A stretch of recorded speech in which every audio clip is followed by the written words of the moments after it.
Hello everyone. Today we have with us a special guest, Dr. Shuchin Bajaj. Dr. Shuchin Bajaj is the founder director of Ujala Cygnus Hospital. Just to introduce myself, I will be hosting the discussion. My name is Dr. Purav Gandhi. I lead a consulting firm called as Health Arc Insights. Dr. Shuchin, welcome to the discussion. And then आज हम आपसे बात करना चाहेंगे around COVID, the possibility of the third wave of COVID. क्या precautions ले सकते हैं हम? What are some of the myths that we should try to avoid as we prepare for the next phase of this COVID pandemic? Doctor Shuchin, जैसे कि मैंने बताया, आज का हमारा टॉपिक है कोविड का तीसरा वेव। तो अभी एक बहुत ही भारी कोविड के दूसरे वेव से हमारा देश गुजर रहा है और हम अब ऐसा लग रहा है कि हम अब उससे उभर के बाहर आ रहे हैं। तो सारे लोगों में भी चिंता है कि क्या थर्ड वेव आएगा, क्या हमें उसके लिए प्रिपेयर करना चाहिए। तो हम आपकी राय चाहते थे कि व्हाट डू यू थिंक, क्या पॉसिबिलिटी है ये थर्ड वेव की? क्या ये आ सकता है, कब आ सकता है, क्या कहते हैं एक्सपर्ट्स इसके बारे में? फॉर ऑल प्रैक्टिकल पर्पसेस आप ये कंसिडर करके चलिए कि थर्ड वेव आएगी, क्योंकि हम लोग जिन देशों से करीब 3-4 महीने पीछे रहे हैं पहली और दूसरी वेव में, स्वीडन से, यूके से, कनाडा से और ब्राजील से, उन सब जगह पर थर्ड वेव आनी शुरू हो गई है। स्वीडन पीक कर रहा है अपनी थर्ड वेव पर, कनाडा पीक कर रहा है, यूके में परसों ही वार्निंग आई है कि केसेस दोबारा बढ़ने शुरू हो गए हैं, तो वहां भी शायद थर्ड वेव आनी शुरू हो जाए। ब्राजील में थर्ड वेव बहुत मेजर तरीके से आई है, इस समय बहुत ही बुरा हाल है। तो इनके हम पीछे 3-4 महीने चले हैं दोनों वेव्स में, तो अगर यहाँ पे आ गई है थर्ड वेव तो हो सकता है कि हमारे पास भी आ जाए, चांसेस काफी हैं। So we should be very cautious. अगर अब ये सेकेंड वेव खत्म होने लगे, जैसे दिल्ली में अब बहुत ही कम हो गए हैं केसेस, तो ऐसा ना सोचें कि अब ये केसेस खत्म हो गए हैं तो वापस पार्टीज, शादियां, रिलीजियस गैदरिंग सब शुरू कर दें कि अब कोविड नहीं है। तो सबसे बड़ी तैयारी तो ये है कि अपने आप को सेफ रखें। SMS जो हम समझाते रहते हैं बार बार, सोशल डिस्टेंसिंग, मास्क और सैनिटाइजेशन, इसका हमेशा ध्यान रखें। कहीं भी बाहर जाएं तो मास्क जरूर पहन के जाएं। अगर आपके पास N95 मास्क नहीं है तो डबल मास्किंग जरूर करें। 2 मास्क पहनना आवश्यक है, वो आपको बहुत सारी बीमारियों से बचाता है, नॉट जस्ट कोविड। दूसरा सबसे इम्पोर्टेंट है, अपने आप को वैक्सीनेट करवाएं।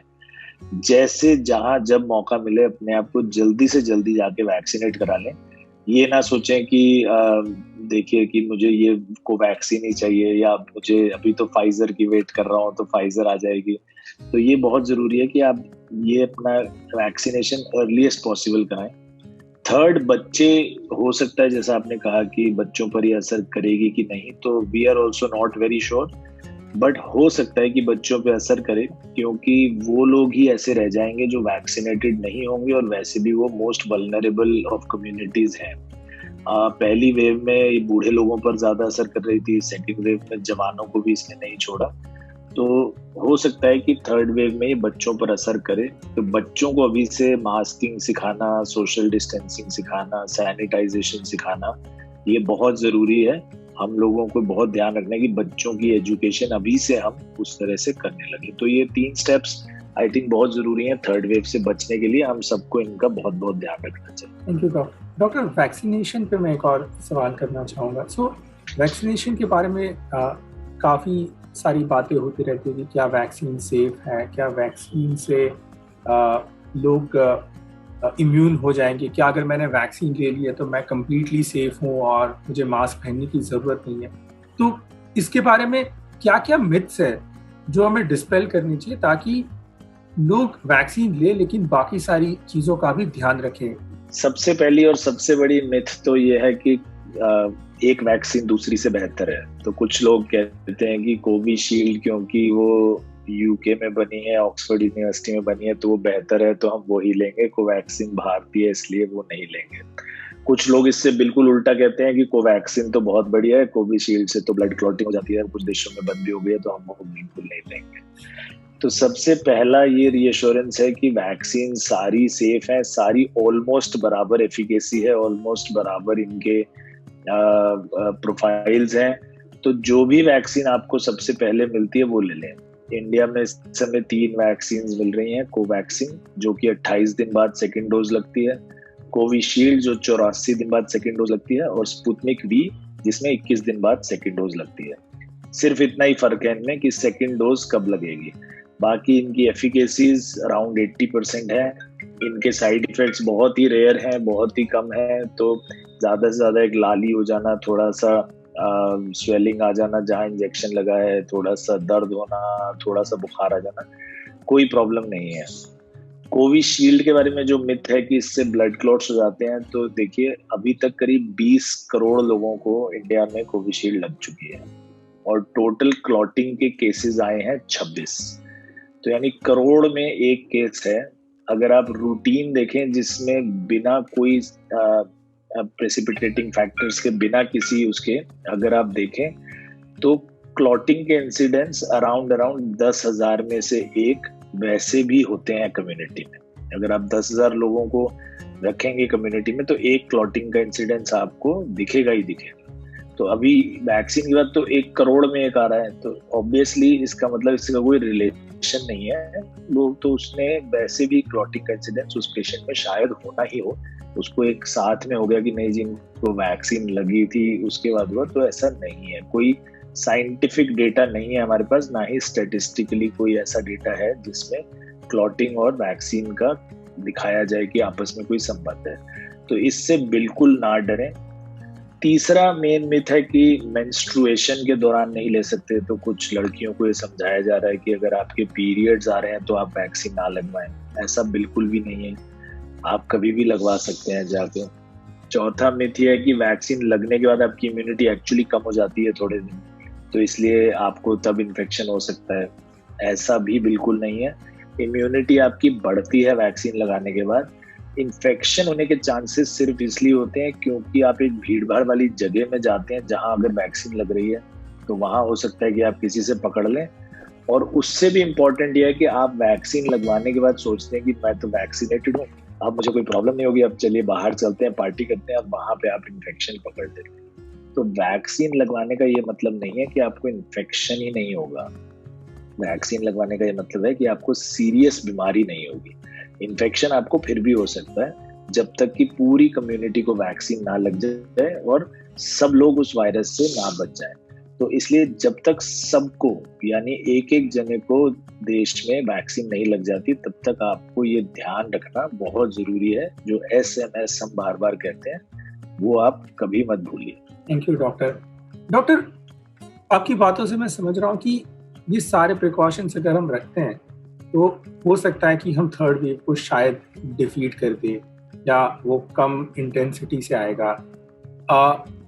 काफ़ी लोग थर्ड वेव की तैयारी करने लगे हैं, तो लोग सोच रहे हैं कि मैं घर पे रेमडेसिविर खरीद के रख लूँ, मैं घर पे ऑक्सीजन सैचुरेशन वो ऑक्सीजन कॉन्सेंट्रेटर खरीद के रख लूँ।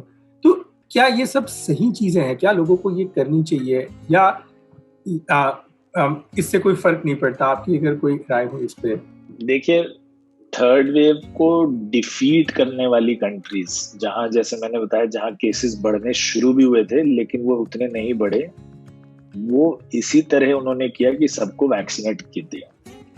यूएस में देखिए वैक्सीनेशन की जो स्पीड चल रही है, चाइना में 2 करोड़ लोगों को रोज वैक्सीनेट किया जा रहा है, यूएई में उन्होंने अपने हर एलिजिबल पॉपुलेशन को वैक्सीनेट कर दिया है, इजराइल में 15 साल से ऊपर सब लोग वैक्सीनेट हो चुके हैं। तो वही लोगों ने थर्ड वेव को डिफीट किया। तो थर्ड वेव को डिफीट करने का सबसे बढ़िया और सबसे अच्छा, सबसे कारगर जो उपाय है वो है वैक्सीनेशन। आप जाइए और वैक्सीन लगवा लीजिए। बाकी सब कुछ तैयारियां करना बहुत यूजफुल नहीं है, स्पेशली रेमडेसिविर जैसी दवाइयों का तो बिल्कुल यूज नहीं है। कोई भी ऐसा ट्रायल नहीं है जिसमें रेमडेसिविर की कोई यूज बताया गया हो। WHO ने बहुत बड़ा सोलिडेरिटी ट्रायल किया था जिसमें बिल्कुल क्लियर कट रिजल्ट्स आए that remdesivir does not make a difference. कोई फायदा नहीं है मोर्टेलिटी पे, कोई फायदा नहीं है क्योर रेट्स पे। तो ये मैं सबको रिक्वेस्ट करना चाहूंगा कि रेमडेसिविर कोई संजीवनी बूटी नहीं है, कोई जादू की पुड़िया नहीं है। उसको इनडिस्क्रिमिनेटली यूज मत करें। वो एक एंटी वायरल ड्रग है, उसके अपने साइड इफेक्ट्स बहुत होते हैं, तो ऐसा नहीं है कि घर पे हम लगा सकते हैं। अपने डॉक्टर की सलाह के बिना बिल्कुल कोई भी दवाई ना लें। ऑक्सीजन कॉन्सेंट्रेटर्स का ऐसा है कि देखिए, अगर आपके घर में कोई बहुत हाई रिस्क पेशेंट है जिसको फेफड़े की बीमारी पहले से रहती है, या जो बहुत बूढ़े हैं जिनको ऐसी प्रॉब्लम है, तो वो उनके लिए आप ऑक्सीजन कॉन्सेंट्रेटर रख सकते हैं। बट अगर घर में सब लोग जवान हैं, बच्चे हैं, तो ऑक्सीजन कॉन्सेंट्रेटर्स को होल्ड करने का भी कोई फायदा नहीं है। तो आपको इसलिए ऑक्सीजन के बारे में एटलीस्ट चिंता ना करें। और दवाइयाँ तो बिल्कुल बिना डॉक्टर की सलाह के आपको रखनी ही नहीं चाहिए। वो आपके लिए काउंटर प्रोडक्टिव हो सकती हैं, डेंजरस हो सकती हैं। और वही हम देख रहे हैं इस बार कि लोगों ने दवाइयाँ खाई बिना डॉक्टर से पूछे, बिना प्रिस्क्रिप्शन के। डॉक्टर ने बोला 5 दिन तो 50 दिन तक खाई, और उसके इतने बुरे असर हो रहे हैं। ब्लैक फंगस बुरी तरह फैल गया है और बहुत सारी बीमारियां हो रही हैं। तो कोई भी ऐसी चीज ना करें जो आपके डॉक्टर ने आपको एडवाइस ना की हो। यही मेरी एडवाइस है आपको।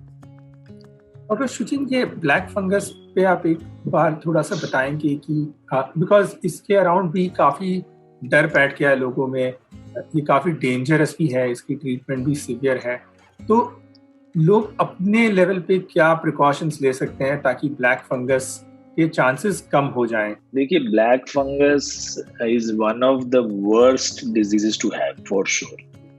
इसमें डरने की बात है, अगर डर रहे हैं तो अच्छा ही डर रहे हैं, ठीक है। वो मतलब वो मिसप्लेस नहीं है डर, क्योंकि अगर ब्लैक फंगस आपको हो गया तो कैंसर से भी बहुत बुरी बीमारी है, कैंसर से ज्यादा अग्रेसिव है पूरा आपका। अगर वो राइनो सेरिब्रल, जो हम सबसे कॉमन ब्लैक फंगस देख रहे हैं, जो नाक से, राइनो मीन्स नाक, जो नाक से घुसता है और दिमाग तक चला जाता है, तो बहुत ही अग्रेसिव फंगस है। वो आपकी हड्डियों तक को खा जाता है और उसकी ट्रीटमेंट बहुत इंटेंसिव है, ऑपरेशन करना पड़ता है, दवाइयाँ खानी पड़ती हैं बहुत महंगी महंगी और लंबी, और बहुत सारी प्रॉब्लम्स होती हैं। तो ये ब्लैक फंगस से बचने का तरीका यही है कि अपने आप को हेल्दी रखें। सबसे पहले तो हेल्दी खाना खाएं, हेल्दी थॉट्स मन में रखें, एक्सरसाइज प्रॉपरली करें। स्टीरॉयड अब्यूज एक बहुत मेजर रिस्क फैक्टर है ब्लैक फंगस के लिए, तो स्टीरॉयड्स अननेसेसरीली ना खाएं जब तक आपके डॉक्टर आपको एडवाइस नहीं करते। जितने दिन के लिए एडवाइस करते हैं उतने दिन के लिए ही खाएं। तीसरा बड़ा रिस्क फैक्टर है अनकंट्रोल्ड डायबिटीज। तो अगर आपको शुगर की बीमारी है तो शुगर कंट्रोल करना टाइटली बहुत इंपॉर्टेंट है। इसमें अपना शुगर हमेशा कंट्रोल करके रखें। High level of sugar black fungus को एक इन्विटेशन है। चौथा, ये हमने देखा है कि कुछ आयुर्वेदिक दवाइयाँ या कुछ ऐसी ऑल्टरनेटिव थेरेपीज जो लोग ले रहे हैं, उससे भी शायद ब्लैक फंगस का रिस्क बढ़ रहा है। कुछ ऐसी नेजल ड्रॉप्स हैं जो लोगों ने लेनी शुरू की, जिससे अपेरेंटली ये बताया गया कि कोरोना से बचाव होता है, नाक में कोरोना नहीं आएगा अगर आप वो ड्रॉप्स डालेंगे। लेकिन उन ड्रॉप्स को जब एनालाइज किया गया तो देखा गया कि उनमें बहुत सारी ऐसी चीजें हैं जो फंगस को अट्रैक्ट कर सकती हैं। तो अगर आप कोई ऐसी दवाई ले रहे हैं जो नाक में डाल रहे हैं, मुंह में डाल रहे हैं, तो उसको अपने डॉक्टर से जरूर डिस्कस करें और वो देखें कि वो एडवाइस नहीं करें तो उसको बंद कर दें तुरंत। पांचवा, ये हमने देखा कि जो बहुत स्टीम ले रहे हैं लोग, तो बहुत गर्म स्टीम से जो नाक के अंदर म्यूकोजा होता है, म्यूकोजा जो लाल वाला पार्ट है अंदर नाक और मुंह पे, वो बहुत ही नाजुक होता है, बहुत ही कोमल होता है। तो उसको बहुत ज्यादा अगर हीट हम देते हैं तो जल सकता है, और जली हुई चीज पर फंगस कभी भी आके अटैक कर सकता है। तो बहुत ज्यादा अगर स्टीम ले रहे हैं तो ओवरडू ना करें उसको, इतना स्टीम ना लें कि आपकी नाक जल जाए। गागल्स इतने गर्म ना करें कि आपका गला जल जाए। काढ़ा इतना गर्म ना पिए कि आपका मुंह जल जाए। तो इन चीजों का बहुत ध्यान रखें, क्योंकि इनसे भी ब्लैक फंगस आपके ऊपर आकर अटैक कर सकता है। तो मेन चीज है अपनी हेल्थ का ध्यान रखें, हेल्दी खाना खाएं, शुगर कंट्रोल करें, और कोशिश करें कि कोई भी ऑल्टरनेटिव थेरेपीज अगर आप ले रहे हैं तो उसको अपने डॉक्टर से एक बार डिस्कस कर लें। उजाला हेल्थ केयर ने कॉन्शियसली अपना नाम उजाला हेल्थ केयर हॉस्पिटल से चेंज करके उजाला हेल्थ केयर सर्विसेज कर दिया, क्योंकि हम लोग सिर्फ हॉस्पिटल्स नहीं चलाना चाहते हैं, क्योंकि हम समझते हैं कि हॉस्पिटल्स में आप आते हैं तो आप बीमार ही आते हैं, और हेल्थ केयर बहुत कम होती है हॉस्पिटल्स में, सिक केयर ज़्यादा होती है।